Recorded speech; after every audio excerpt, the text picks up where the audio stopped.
Oi pessoal, tudo bem? Hoje eu vim contar pra vocês a minha experiência de ter tido aí o meu segundo parto cesárea.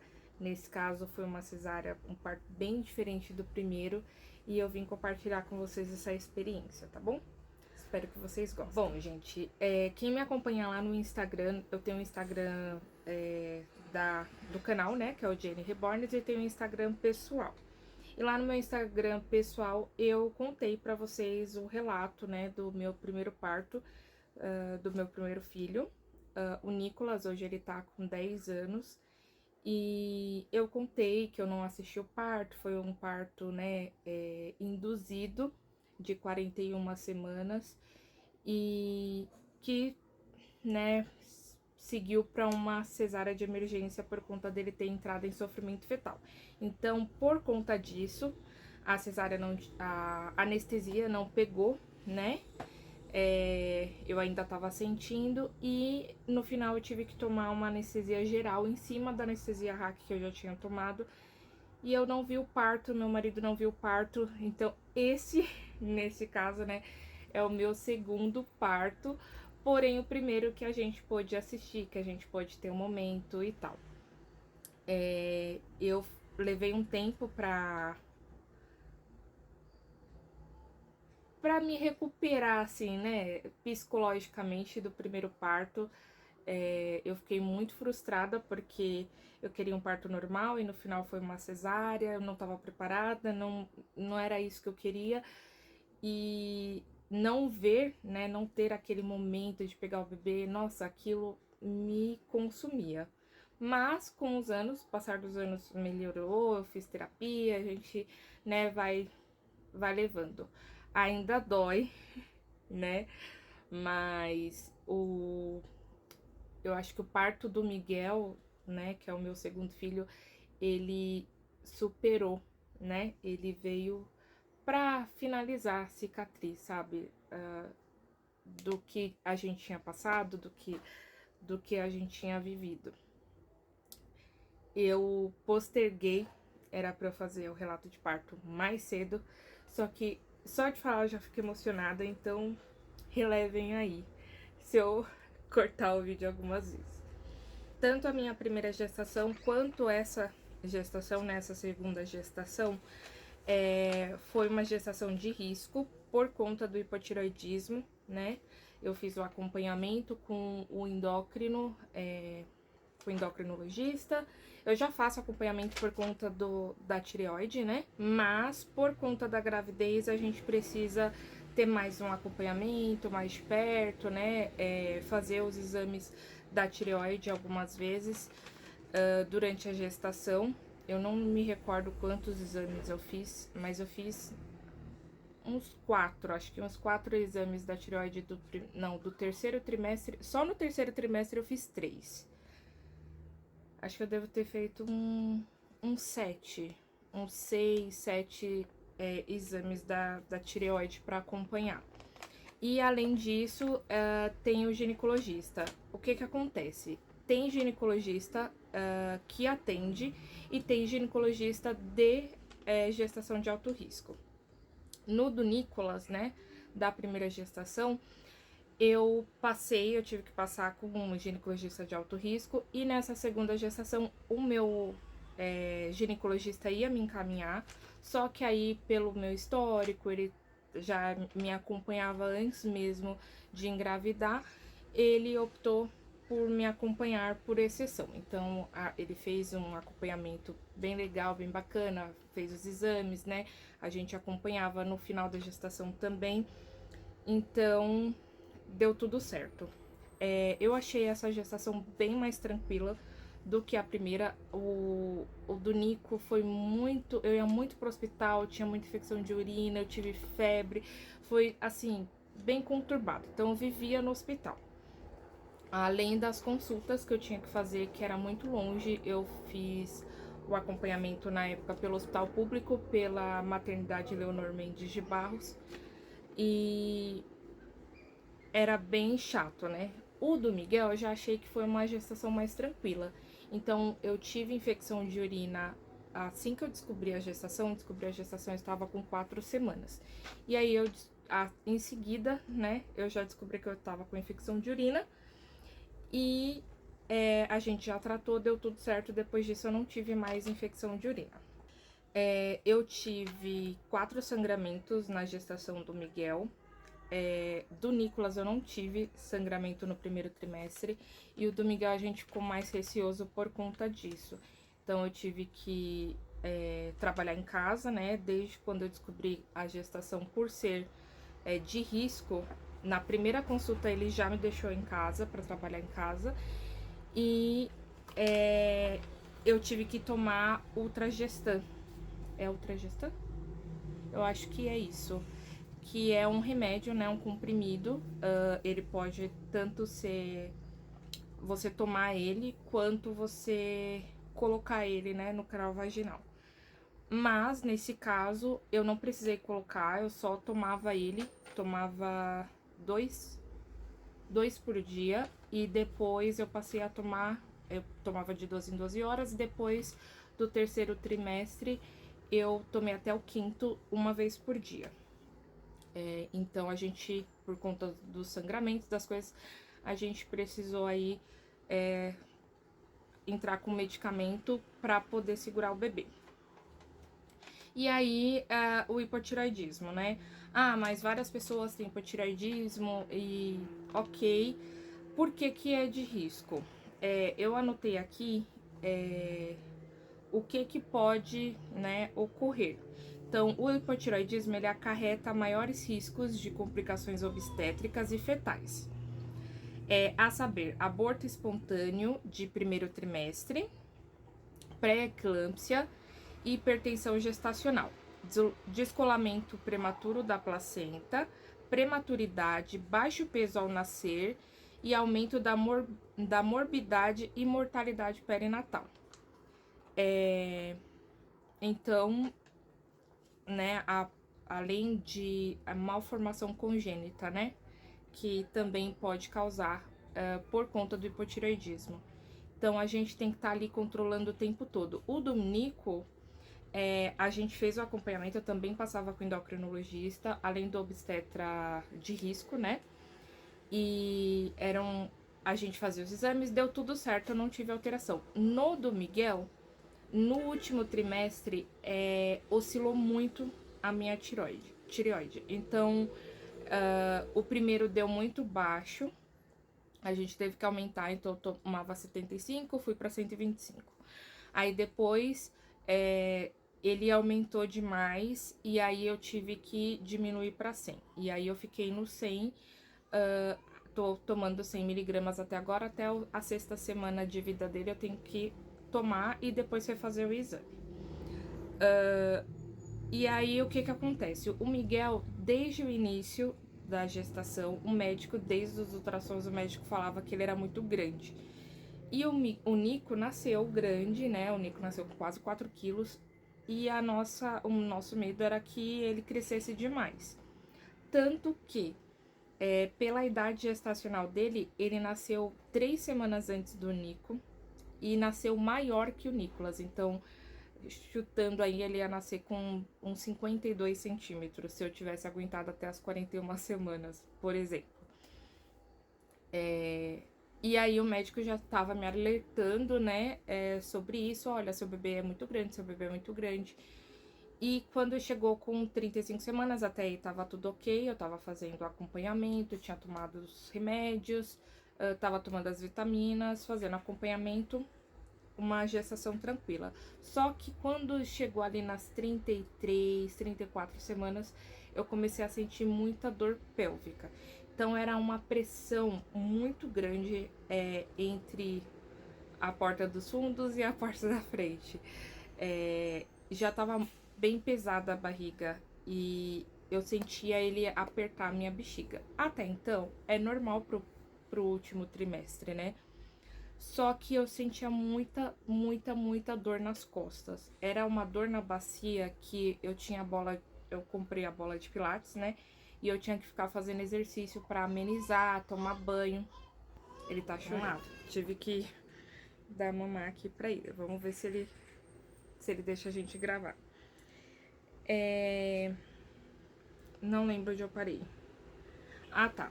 Das 35 semanas. Então, eu fui pro consultório, né? E aí, na consulta de 35 semanas, ele avaliou, ele falou que o Miguel ainda tava alto, mas que ele tava bem grande, né? E não tinha como saber se ele ainda tava encaixado por conta de eu não ter dilatação. Então, eu tava sem dilatação, mas eu tava sentindo muitas dores. E aí ele falou que era por conta do tamanho do Miguel, que o Miguel tava muito grande e que ele achava melhor falei com ele, né? E aí a gente decidiu agendar a cesárea. Então a gente agendou a cesárea com 35 semanas para 38. E nas contas dele, o Miguel ia nascer até dia 22 de março, mas a partir do dia 8 ele já poderia nascer. E dia 8 ia cair numa sexta-feira. Então, por conta do meu marido trabalhar e tal, a gente acabou escolhendo o dia 11. A gente já tava com esse pensamento do dia 11, eu olhava o calendário e, ok, era uma data que dava pra todo mundo, dava pro médico, dava pra ele, e ele só tem 5 dias em casa, né, da licença paternidade, então ia dar certinho. Agendamos, até então eu tava no... A minha intenção, a gente já tinha feito as visitas da maternidade e eu tinha passado numa visita de emergência com 31 semanas no Promatre. E eu gostei muito do Promatre. O Promatre, ele é da mesma rede do Santa Joana. E, gente, que atendimento impecável. O Pingo tá tomando água, por isso o barulho, tá? Então, eu fiquei meio balançada, porque eu sempre quis ganhar no Santa Joana. E até então, no ano passado, o meu médico ainda atendia no Santa Joana. Só que esse ano ele não estava atendendo. E se fosse para marcar lá no Santa Joana, eu só poderia agendar com 37 semanas para depois das 39. E como era uma gestação de risco e tal, o meu médico achou melhor a gente agendar com 35 semanas, né, para 38, porque aí já daria tempo de organizar tudo. Só que ele só tava atendendo no São Luís. E a clínica dele é próxima da maternidade São Luís. E ele não estava mais fazendo parto, só que no meu caso ele falou que abriu uma exceção, né, e ele ia fazer o meu parto. Eu falei, ok, se você vai fazer o meu parto, eu gosto bastante dele, né? Eu falei, se você vai fazer o meu parto, eu aceito ganhar no São Luís. E aí o São Luís, ele era o de Osasco, ele era sino-brasileiro, né? E ele mudou pro São Luís Redditor. Eu já tinha visitado a maternidade com o William, inclusive, queria que eu ganhasse lá desde o início. A gente tava numa discussão, porque eu queria ganhar no Santa Joana e o William no São Luís. E o São Luís pra gente é mais perto, né? A gente mora em Itapevi e o São Luís de Osasco era o mais próximo. E ele gostou, gente, ele amou a maternidade. Ele sempre falava, ai, por favor, ganha no São Luís, ganha no São Luís. Não vou ganhar não vamos ganhar no Santa Joana, não, vamos no São Luís. E no final, né, a gente acabou agendando pro São Luís do jeitinho que ele queria, deu tudo certo. E lá no São Luís, a gente agenda e tem 3 salas de parto cesárea que são assistidas, né? Então só pode 4 visitantes, né? Tem o seu acompanhante que fica com você dentro do centro cirúrgico e tem 4 pessoas. O Nico, ele tem 10 anos, então eu perguntei, né, se ele poderia assistir o parto. Antes de perguntar pra ele, eu já imaginava. E aí eu cheguei e falei, olha, filha, eu vou ganhar bebê, vai ser uma cirurgia, né? Vai cortar a barriga da mamãe e tal, que nem foi do seu. Você quer assistir? E aí, automaticamente, ele já falou, eu quero. Então, como ele tinha 10 anos, poderia ele mais 4 pessoas. E quem assistiu o parto foi a minha mãe, a minha sogra, a minha irmã e o meu filho, né? O Nico, de 10 anos. A gente marcou para 38 semanas e 5 dias. Era pra fazer com 31 dia. Era pra fazer na sexta, eu fiz na segunda. Ia dar 4, 3. Era pra ganhar com 38 semanas e 2 dias, eu ganhei com 38 e 5. Até aí, ok. No último ultrassom, eu fiz com 30. Acho que foi 34 semanas.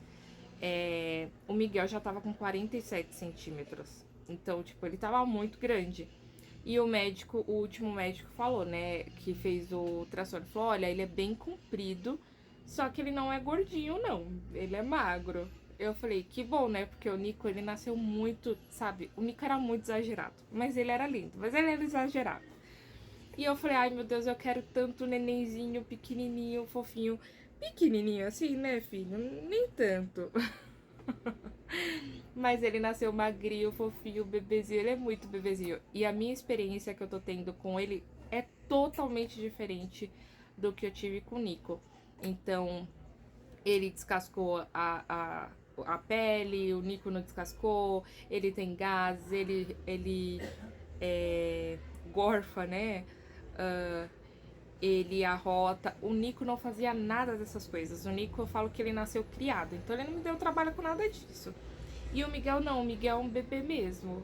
Então, assim, Deus realizou, né, o meu sonho de ter um bebezinho, de poder cuidar, de poder assistir o parto, coisa que eu não consegui. E aí chegou no dia da... Voltando, né?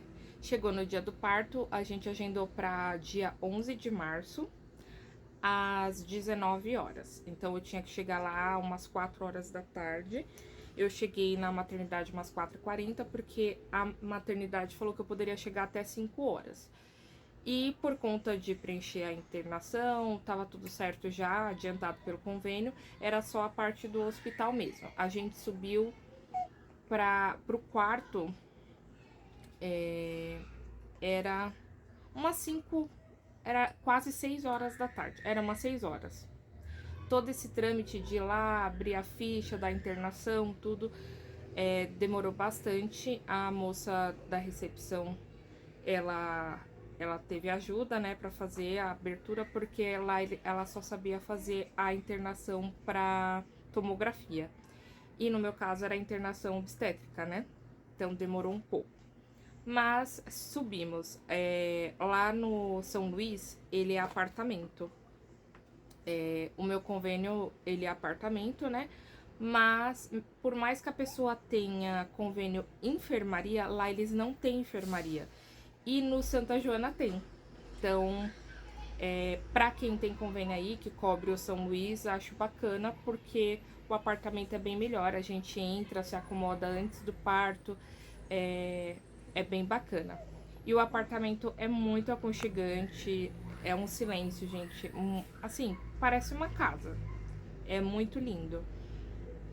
E a gente subiu, assim que a gente subiu, a enfermeira já veio pra fazer o cardiotoco, pra ver como que tava o coraçãozinho dele, que é de praxe, né? Depois eu tomei um banho com um sabonete específico do hospital que eles dão pra poder fazer a cirurgia. Então tem que lavar bem a barriga, lavar bem, né, as pernas. Elas pedem pra lavar bem as pernas. Pede pra lavar bem as partes íntimas, as pernas, as coxas, né, na parte de cima. Pede pra lavar bem a barriga. E o do Nico eu não tive isso, né? Eu já tava em indução há 24 horas e eles, como foi de emergência, eles só me levaram lá pro centro cirúrgico e pronto. E dessa vez foi diferente, né? Então ela me deu o avental, tudo certinho. E a roupa do William, ele pegou no centro, lá no centro cirúrgico. A gente tava no quarto andar, acho que fomos tava no quarto, fomos pro 8º andar, subimos, eu subi de maca, né? O William subiu comigo, foi lá, colocou a roupa e a gente ficou no pós-cirúrgico, né? Esperando lá liberarem o centro cirúrgico que a gente ia fazer a cesárea. E aí, conversa vai, conversa vem, veio o anestesista. Gente, o anestesista muito bonzinho. Eu não sei se é Brian. é Brian, acho que era Brian o nome dele. Eu até pensei, se eu fosse ler, eu leria Brian, né? E aí ele falou que era o Brian, o nome dele. E ele foi super fofinho comigo, gente. Ele foi um amor, ele é bem novinho. O anestesista, ele veio conversar comigo, fez as perguntas, né? Da minha cesárea anterior, tudo. E, gente, assim, o meu maior medo era não pegar anestesia de novo. Então, eu já tinha um histórico, né, de intubação, de difícil intubação, a cesárea anterior, né, que tinha sido com a anestesia geral. E aí ele me explicou que ele ia dar uma dose, né, a mais de anestesia, só que ele não poderia garantir pra mim que aquela anestesia ia pegar e que eu não ia tomar anestesia geral de novo. E aí eu já fiquei meio assim, né? A gente fica meio preocupado porque eu queria muito ver, né, o parto. É uma opção que a gente tem, né, mas que eu não queria que acontecesse de novo. Graças a Deus deu tudo certo. E aí ele falou, olha, eu vou dar anestesia, né, a hack. Se não funcionar, se não pegar, a gente não tem o que fazer, né, tem que ser anestesia geral. E aí o William tava super ansioso, eles pediram pra ele esperar um pouco, enquanto eu fosse pro centro cirúrgico tomar anestesia, e depois que eu tivesse anestesiado ele poderia entrar.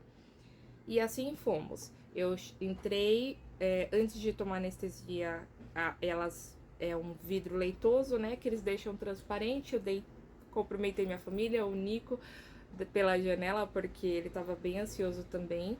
Depois disso, a gente foi pra anestesia. Então, eles deixaram o vidro leitoso de novo. Na hora de tomar anestesia, a minha barriga tava muito grande. Gente, a minha barriga, até o 6º mês, eu não tinha barriga. Depois do 6º mês, parece que ela cresceu, assim, toda a gestação, entendeu? Até o 7º mês, mais ou menos, eu também tinha uma barriguinha bem pequenininha. Mas depois cresceu demais. E aí, por conta da barriga estar muito grande, eu não conseguia cruzar as pernas pra ficar sentadinha pra tomar anestesia. Então, eu tive que ficar com as pernas abertas. A maca que a gente faz a cesárea, ela é bem fina. Então, eu abri as pernas assim, né? Fiquei com as pernas penduradas. E ela fala pra colocar o queixo aqui. Eu coloquei, encostei a cabeça assim. E ela segurou nas minhas mãos pra eu tomar anestesia, né? Falou pra eu ficar calma, tranquila. E aí o anestesista foi falando tudo o que ia acontecer. Então, na hora de passar o iodo, ele falou que tava passando iodo, que eu ia sentir uma picadinha. A anestesia, antes da anestesia hack, eles dão uma anestesia local. Essa anestesia local, gente, dói. A da primeira, eu tava com tanta dor, porque eu já tava em trabalho de parto, eu já não tava mais sentindo nada. Então, do Nico, eu não senti nada. E dessa vez eu senti. É uma picada que nem de abelha. Quem já tomou picada de abelha sabe do que eu tô falando. Dói.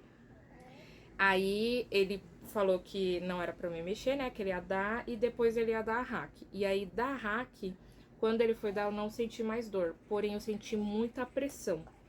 E aí ele apalpou, né, as costas e demorou um pouco pra conseguir dar anestesia hack, mas deu certo. E assim que ele deu, ele já pediu pra eu deitar, né, a enfermeira me ajudou. Ele foi falando pra mim que as pernas iam ficar dormentes, que eu poderia sentir enjoo, que se eu sentisse alguma coisa era pra eu falar pra ele que tava tudo bem e tal, que era normal. E aí, ok, a minha perna começou a ficar dormente, só que ela tava dormente e eu tava mexendo os pés normal, então ela demorou um pouco pra fazer efeito. E o William fala pra mim que demorou demais pra ele entrar, né? Mas é porque a anestesia demorou pra pegar. E aí ele foi, molhou uma gaze com água morna e passou no meu ombro. Aí ele falou, você sente o quê? Aí eu falei, água morna. Aí ele colocou na barriga. Aí eu falei, não, tá mais gelado, mas eu ainda sinto.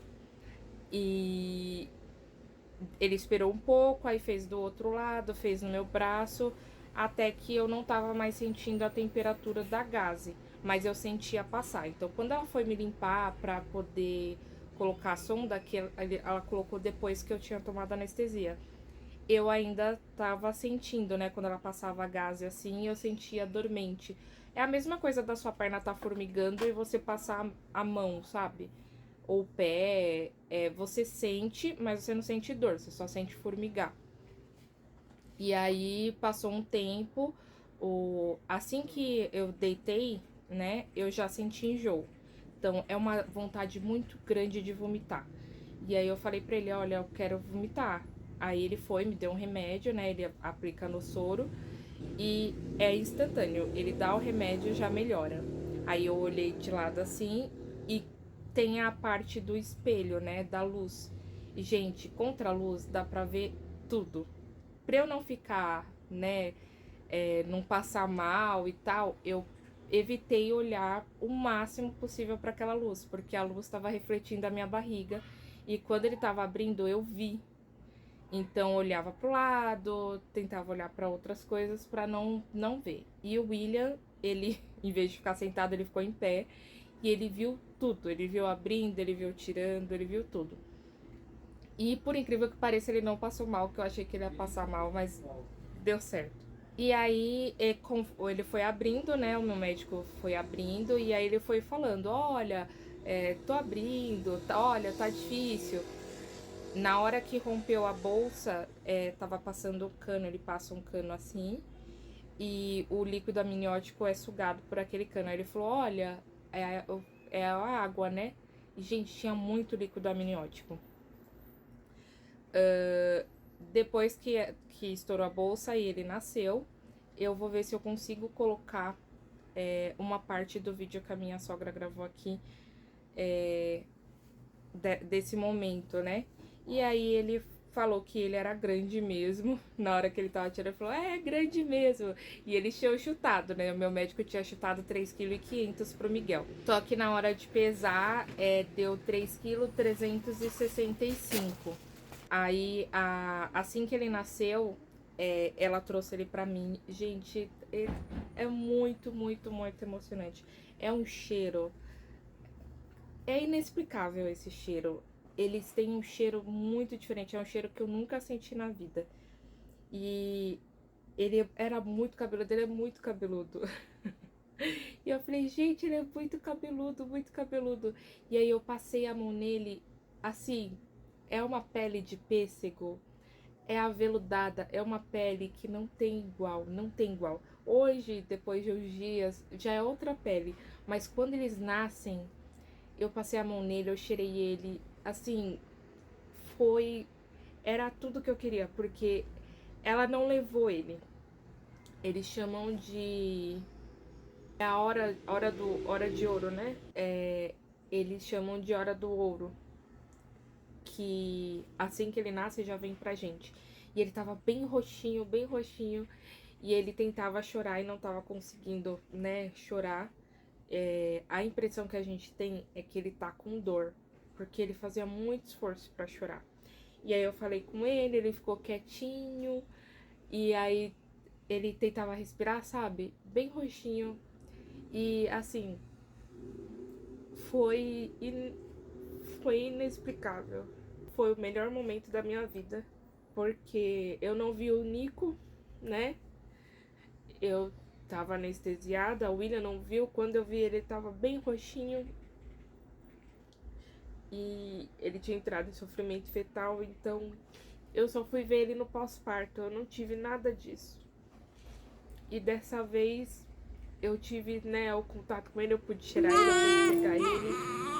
Oh, bebê, Pode pegar ele, pai, pode pegar. Miguel? Cadê o bebê? Olha que cabeludão. Muito Sim. cabeludo. É. Você tá chorando, não? Chora não. Fica bem, tá escutando a sua voz, tá sossegadinho. Ele ficou um tempinho comigo ali. E aí ele tava com a temperatura baixa. Eles medem, né, a temperatura dele. Aí ela levou ele pro bercinho pra aumentar a temperatura dele, cobriu ele, colocou o cobertor, ligou o oxigênio para ele respirar melhor e ficou conversando com ele, falando com ele e me acalmando, né? ela ia me acalmando, só que assim, o bercinho tava do lado da cama, né, da cama cirúrgica. Então eu vi todo o procedimento que ela fez. Ela falando com ele, ela conversando com ele, ela medindo a temperatura, o oxigênio, a vacina, que ele toma uma vacina de vitamina K e já toma a vacina de hepatite B. Então eu vi tudo, eu acompanhei tudo. E aí depois que ele ficou rosinha, que ele já tava corado, aí ela veio e trouxe ele de novo pra mim. E assim, ele não saiu de perto de mim em nenhum momento. Ele ficou o tempo todo comigo. Ela foi lá apresentar ele, né, no vidro, pra minha mãe, pra minha sogra, pra minha irmã e pro meu filho. E aí tiraram uma foto, o William tirou foto eu com ele, gravou eu conversando com ele. E foi muito, muito, muito emocionante. Não tem explicação esse momento, é um momento único. Eu tinha separado música, né? Eu fiz uma playlist. Só que naquela hora eu optei por não colocar a música porque eu queria conversar com o médico, ele tava conversando comigo, eu queria estar ativa. E eu não ia prestar atenção mesmo, né? Mesmo que fosse pra relaxar, a gente tava focado. Então eu não tava nervosa, né? Tinha dado tudo certo. E aí eu fui pra sala de pós-parto. Na sala de pós-parto, ele já tava no meu peito. No centro cirúrgico, eles já colocam ele no peito, né? Então, eu fui pro pós-parto, ele já tava comigo no peito. Só que ele sugava, sugava e chorava, e chorava, e chorava. E assim, o do Nico, com 7 meses, o meu peito começou a vazar. Então, eu já tinha leite, eu tinha muito leite. E o do Miguel, não. Então, meu peito não cresceu, eu não senti diferença no meu peito. E até o William, né, viu, né, ele falou, parece que não tem leite aí.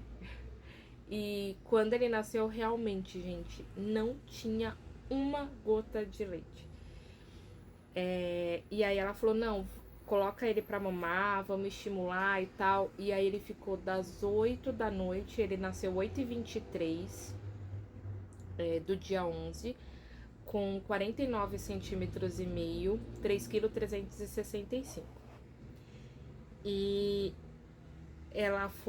ele foi comigo pro pós-parto, depois do pós-parto ele foi comigo pro quarto. E ele voltou pro mesmo quarto que a gente já tava acomodado, né? Só que era 2 horas da manhã e ele ainda não tinha mamado porque não tinha leite. E eu falei pra enfermeira, olha, ele tá chorando, eu acho que é fome, porque desde as 8h30 que ele não mamou. E ela falou, vamos estimular e tal. E se de manhã ele ainda não tiver mamado, a gente vai dar complemento pra ele. E eu não queria, né, que ele pegasse o complemento, que ele pegasse mamadeira, porque eu queria amamentar. Gente, amamentar foi a melhor experiência da minha vida com o meu primeiro filho. O Nicolas eu não tive nenhum problema, foi assim... Eu sei que a gente não pode romantizar, né, a amamentação. Só que dele, ele já sabia pegar certinho, quando ela colocou ele pra mamar no peito. Ele não me machucou, eu não tive fissura, meu peito não empedrou, eu tinha leite para 2 bebês, era muito leite. E o do Miguel foi totalmente contrário. Ela falou, olha, eu fiquei com soro, né, de ocitocina.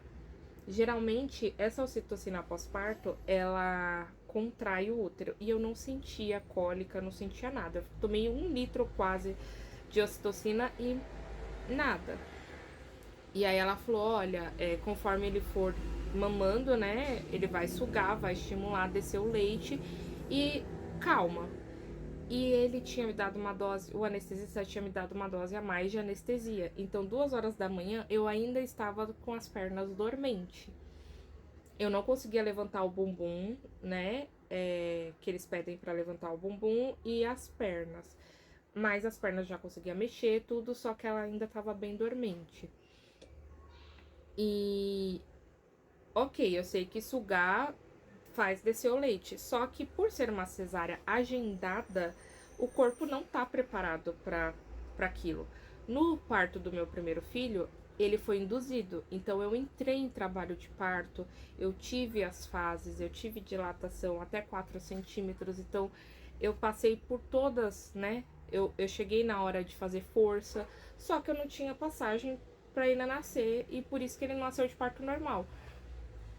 Mas dessa vez não tinha nada, né? O corpo não sabia, simplesmente foi lá, tirou, ok, saiu o bebê, e agora? Até o cérebro identificar e produzir o leite, tudo demora.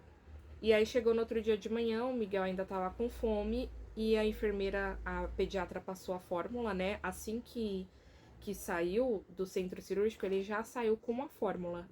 Só que a enfermeira falou que não ia dar porque ele tinha que estimular o leite para descer. Então chegou de manhã, não tinha, ele começou, o pediatra passou de novo, né? Veio a consultora de amamentação, veio a enfermeira, o pediatra, olharam, viram que realmente o colostro não tinha descido e ele tava com fome e não tinha o que fazer. Então ele começou a tomar fórmula, ele tomava 15 ml de fórmula para ele não ficar cheio e o resto era tentando mamar no peito. E aí eu dei ele na segunda noite e na terça passou o dia todo assim. A enfermeira falou que ia conversar com a médica, né, pra me prescrever ocitocina. Por quê? A ocitocina que eles passam é hospitalar, então ela é diferente. Ela vem num vidrinho, ela tem que estar super gelada, então tem uma temperatura que ela tem que estar para fazer efeito. E essa ocitocina, ela é de spray nasal. Então o médico tem que avaliar para poder passar e aí a gente tomar.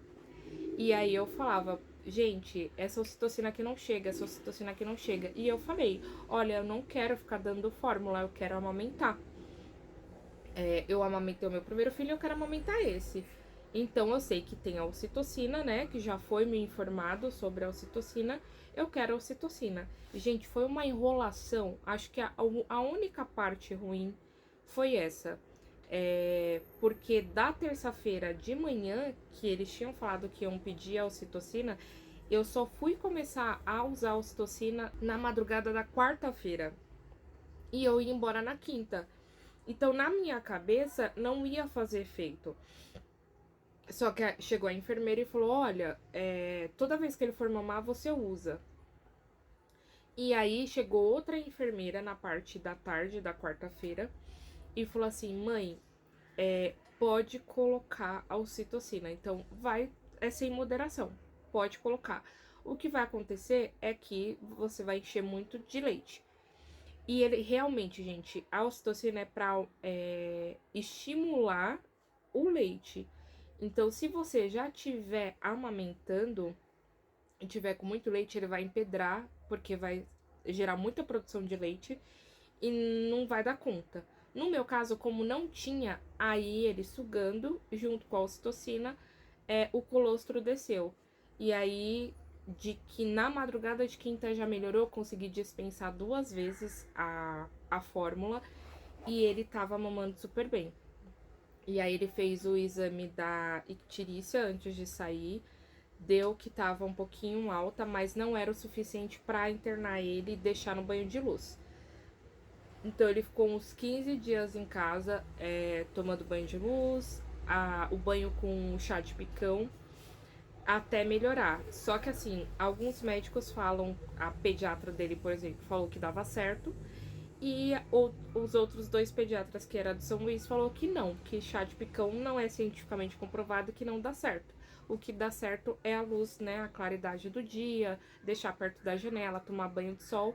E aí ele tomava banho de sol 7 horas da manhã e no finalzinho da tarde eu deixava ele perto da janela. E foi dando certo. Ele ficou meio moreninho, né? Mas agora ele tá bem clarinho, tá bem bonitinho. E melhorou, a gente fez o exame de sangue, baixou, deu tudo certo.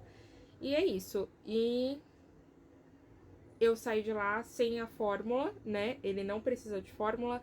Ele saiu do hospital com 3,195 E aí, uma semana depois, que foi quando eu voltei pra fazer o exame, deu uma semana depois, ele já tava com 3.265. Agora eu não sei quanto que ele tá, que ele ainda não passou, né? Não fez um mês pra fazer a consulta, mas estamos bem, graças a Deus. A recuperação da cesárea foi um pouco mais dolorida do que a do Nico, mas deu tudo certo.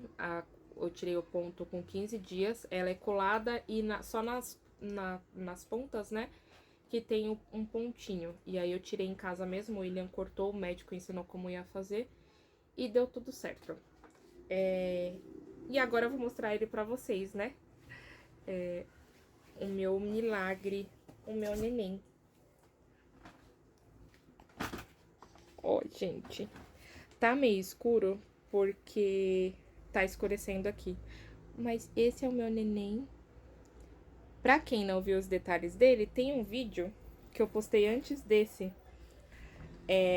que eu fui brincar que era um bebê reborn, né? E, gente, olha como cabeludo.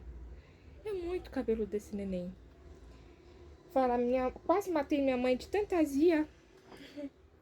Quase matei minha mãe de tanta azia. E é isso. Ah, eu não mostrei. Ó, ele é super compridinho. O meu branquelo. Olha os pezinhos, gente. Os pezinhos.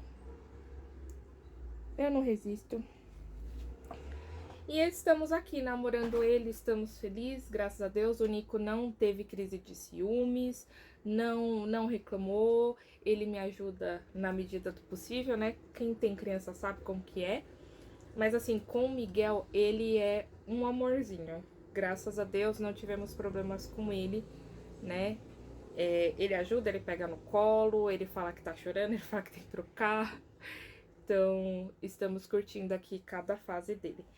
Esse vídeo ficou longo, espero que vocês tenham gostado aí. Se tiver alguma dúvida, só resumindo, eu recomendo sim a maternidade de São Luís. Eles são muito atenciosos, né? Eles me ajudaram com a amamentação, toda hora ia lá alguém pra ajudar, pra consultar, pra ver.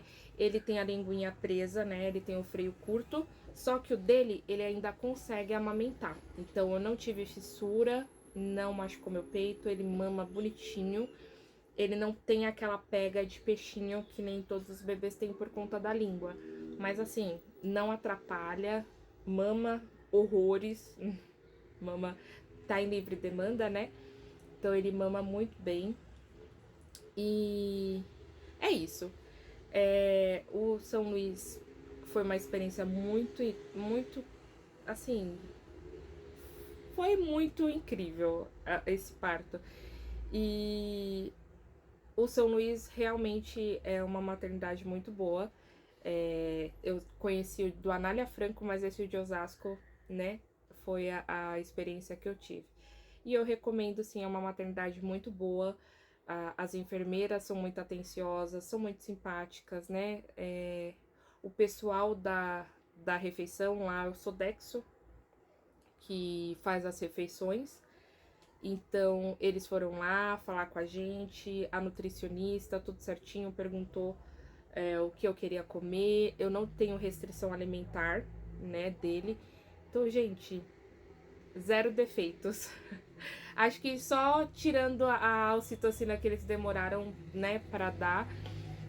Acho que se eles tivessem dado antes, seria perfeito, mas foi quase perfeito. Acontece e o importante é que deu tudo certo no final. Então, se inscreve no canal se você não for inscrito. Me siga nas redes sociais para acompanhar aí o nosso dia a dia. Eu vou deixar tanto o Instagram pessoal quanto o do canal aqui. E é isso. Teremos mais vídeos de bebês, de maternidade. E espero que vocês tenham gostado. Deixa o seu like e se inscreve no canal, tá bom? Um beijo, fiquem com Deus e até o próximo vídeo. Tchau!